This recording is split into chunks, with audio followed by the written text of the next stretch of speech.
Hey guys, welcome back and good morning.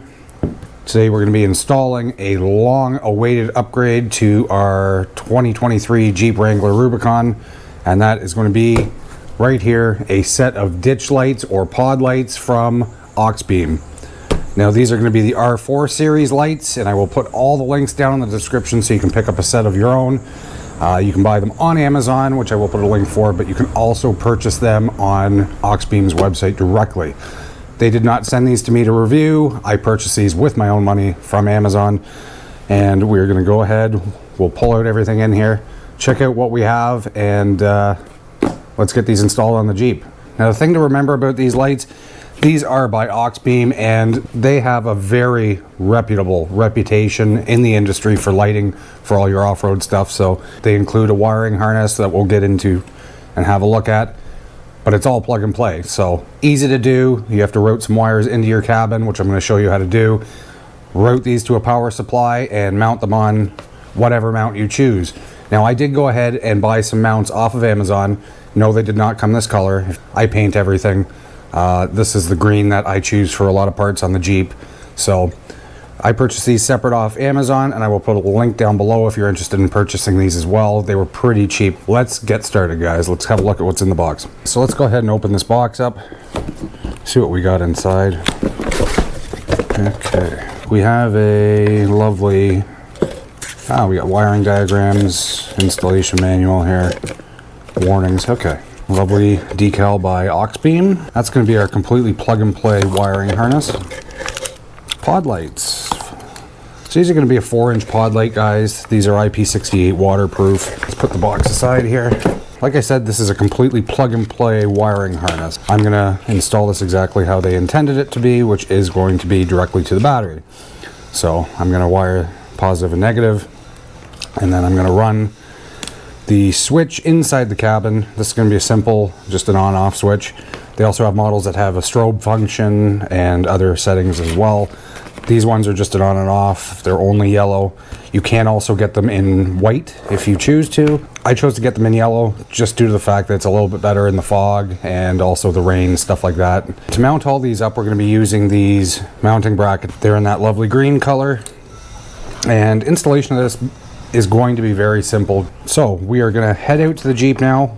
We'll get this all assembled, and we'll start with our wiring. Family, first things first, I'm going to remove these. These are going to be T40 bolts holding on the cowling, and I'm going to have to remove these ones as well to mount the bracket.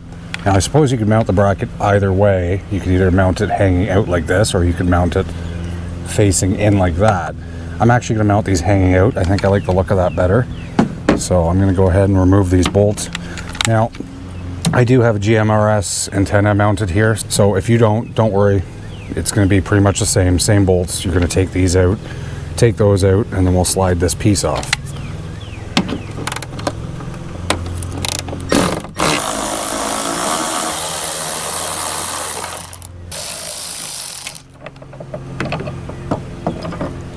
Now we can go ahead and pull out this cowling. It's going to slide out just like that. Looks like I need some zip ties for some wire management. Okay, so we went ahead and we reinserted our T40s into the bracket here. I'm not tightening anything down yet. I'm going to take our pod light in the wire, and what I'm going to do is there's this foam piece here. It actually has a little cutout. Take that wire. I'm going to fish it through there first.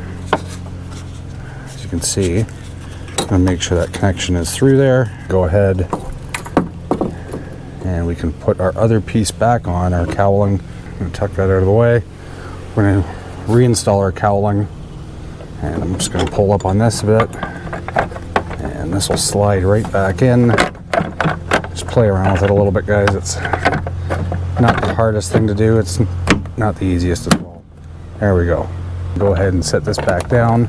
Tighten those bolts up. Perfect. Now go ahead and reinstall your bottom bolts. Bolt back in. I'll leave that loose for a second. These don't have to be really tight, guys. They're just literally like just over finger tight. Now we can go ahead and install the pod light into the bracket. Alternatively, you could probably mount the light on the bracket in advance, it might be a little bit easier if you have larger fingers. There we go. We'll just snug that up loose for now. Tighten this up kind of toward the end when we get these situated where we want them. Now I will note that you don't have to hold the top nut in here. There are raised tabs here that hold it in place, so you only have to tighten the bottom one. Now let's go ahead and do the other side. So moving around to the passenger side, we're going to do the same thing. That's one. That's two. 3. And 4. Just gently pull on this, and that'll slide right out. Okay, so we're going to do the same thing as last time. We're going to take the mounting bracket. I'm going to drop through our larger T40s, but we won't tighten them down. 1, and there's 2. Just leave that loose hanging there for now. Take our aux beam pod light, just set it up here for now, out of the way. We can come down here again to our foam piece, just stick the connector through, pull that wire up inside there, let it hang loose inside. Now we can go ahead and put our cowling back on. I'm just going to lift up on this, make sure our wire's not pinched here. We're okay. And we're going to drop that back down. Now we can go ahead and secure those bolts. Perfect. Go ahead and reinstall your bolts for the bottom. Try not to lose or drop anything. And we're going to stick this in through here. And we're just going to loosely put that in place because we haven't positioned these yet. I'm thinking it's going to be somewhere around there. So I'll just tighten this down enough to hold it in place. We'll tighten these up later too when we position them properly. Awesome. Now let's get to the wiring harness, guys. So I got the wiring harness set up here, correct kind of orientation for where my battery is and everything else. So this is probably one of the easier parts to do. Connect one end to the other end. These are plug and play. Just click them in until you hear it click, just like that. It's nice and tight. I'll just leave that hanging there for now. And we are going to have a lot of slack here of wire to run, so I'm going to run the wiring up across the back, kind of underneath the hood there. I'm going to have to zip tie everything down. For now, let's go ahead to the other side. We'll connect the other wiring harness, and then we'll start to run the wiring. Okay, so now we've got our other side here. I'm just going to take the wiring harness, and I'm going to connect this to this one, and they can only go in one way, very easy to tell. And then now we'll figure out how much slack we actually have and how we're going to zip tie this and run it around the back. So guys, I apologize. It has been raining on and off constantly. I've had to juggle vehicles in the driveway to let other people out. So let's go in and have a look here. So I was able to run the wiring across the back here. I was able to tuck it under these clips, just back them off, slide them under, tighten it back down. Nothing's pinched down or anything. I have the excess wire zip tied in here because you never know. If you're to sell the Jeep, you want to keep the lights or something. I'm not going to trim the lines down. I'm not going to do anything like that. Now I'm going to the battery here. It's not the nicest of a install for the battery, I know, but it's going to work for now until we get a power source figured out for this. Easy install, positive to positive, negative to negative. Just running wiring like this, no splicing, easy to do. Okay guys, so the rain has kind of subsided for now. So what we're going to do next is we're going to run the wiring inside the cab for the switch.